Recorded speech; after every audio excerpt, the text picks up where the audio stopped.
1 Samuel 8. And it came about when Samuel was old that he appointed his sons judge over Israel. Now the name of his firstborn was Joel, and the name of the second Abijah. They were judging in Beersheba. His sons, however, did not walk in his ways, but turned aside after dishonest gain and took bribes and perverted justice. Then all the elders of Israel gathered together and came to Samuel at Ramah. And they said to him, Behold, you have grown old, and your sons do not walk in your ways. Now appoint a king over us to judge us like all the nations. But the king was displeasing in the sight of Samuel when they said, Give us a king to judge us. And Samuel prayed to the Lord. And the Lord said to Samuel, Listen to the voice of the people in regard of all they say to you. For they have not rejected you, but have rejected me from being king over them.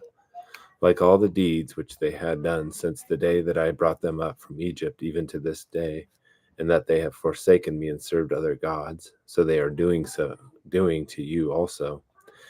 Now then, listen to their voice. However, you shall solemnly warn them and tell them of the procedure of the king who will reign over them. So Samuel spoke all the words of the Lord to the people who had asked of him a king.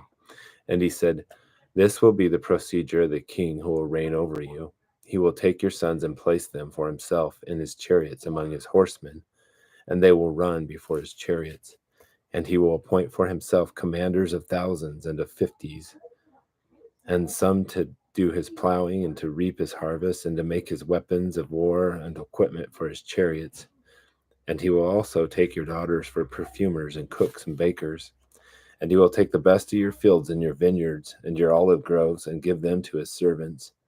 And he will take 1/10 of your seed and of your vineyards and give to his officers and to his servants.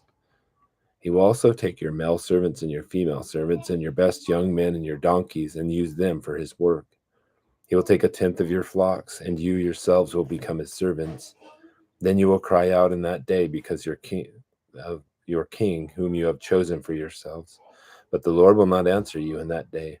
Nevertheless, the people refused to listen to the voice of Samuel, and they said, No, but there shall be a king over us, that we may be all like all the nations, that our king may judge us and go out before us and fight our battles.